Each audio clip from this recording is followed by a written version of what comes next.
Hello friends. एक नई कहानी लेकर आ गई हूँ जिसका नाम है पत्नी का भूत। शुरू करते हैं।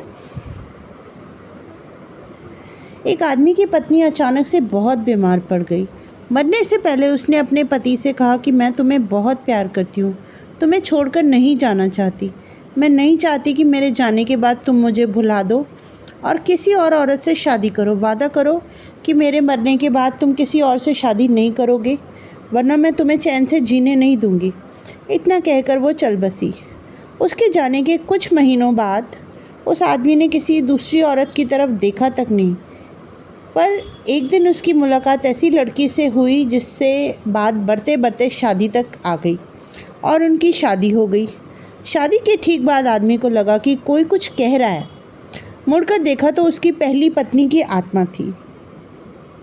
आत्मा ने बोला कि तुमने अपना वादा तोड़ा है, अब मैं रोज़ तुम्हें परेशान करूंगी। इतना कहकर वो गायब हो गई।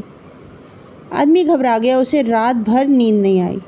अगली रात भी उसे वही आवाज़ सुनाई दी कि मैं तुम्हें चैन से जीने नहीं दूंगी। मैं जानती हूँ कि तुम अपनी नई पत्नी से क्या क्या बातें करते हो। आदमी डर के कांपने लगा। अगले दिन शहर से बहुत दूर एक जैन मास्टर के पास गया और सारी बात बता दी।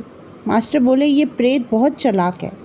बिल्कुल है, तभी तो वो मेरी एक एक बात उसे पता होती है। घबराते हुए बोला। मास्टर बोले, कोई बात नहीं, इसका भी मेरे पास इलाज है। इस बार जब तुम्हारी पत्नी का भूत आए तो मैं जैसा कहता हूँ तुम ठीक वैसा ही करना। उस रात जब आत्मा वापस आई तो आदमी बोला कि तुम इतनी चालाक हो, मैं तुमसे कुछ भी नहीं छिपा सकता। जैसा कि तुम चाहती हो कि मैं अपनी पत्नी को छोड़ने के लिए तैयार हूँ, पर उसके लिए तुम्हें एक प्रश्न का उत्तर देना होगा। अगर तुम ना दे पाई तो तुम्हें जाना होगा। पत्नी का भूत बोला, मंजूर है, पूछो। आदमी ने फ़ौरन ज़मीन पर पड़े बहुत सारे छोटे छोटे कंकड़ अपनी मुट्ठी में भरे और बोला, मेरी मुट्ठी में कितने कंकड़ हैं? और ठीक उसी समय भूत गायब हो गया।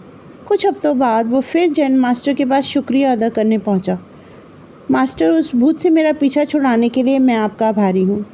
तो वो आदमी बोला कि पर मैं ये नहीं समझ पाया कि आज आखिर उस प्रश्न में ऐसा क्या था कि एक झटके में ही भूत गायब हो गया।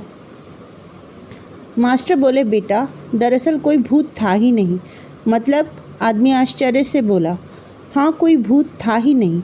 दरअसल दूसरी शादी करने की वजह से तुम्हें एक अपराध बोध था। उसी वजह से तुम्हारा दिमाग एक भ्रम की स्थिति पैदा करके तुम्हें भूत का अनुभव करा रहा था। मास्टर ने समझाया। पर ऐसा था तो उसे मेरी हर बात कैसे पता? मास्टर मुस्कुराए। क्योंकि वो तुम्हारा बनाया हुआ ही भूत था, इसलिए जो कुछ तुम जानते थे वो भी जानता था। और यही कारण है कि मैंने तुम्हें कंकर वाला प्रश्न पूछने को कहा, क्योंकि मैं जानता था इसका उत्तर तुम्हें भी नहीं पता और इसका उत्तर भूत भी नहीं दे पाएगा और तुम्हारे दिमाग की ही उपज से छुटकारा मिल जाएगा। आदमी अब पूरी तरह समझ चुका था। उसने एक बार फिर मास्टर को धन्यवाद किया और अपने घर लौट गया। बताइए ये स्टोरी आपको कैसी लगी? Bye bye.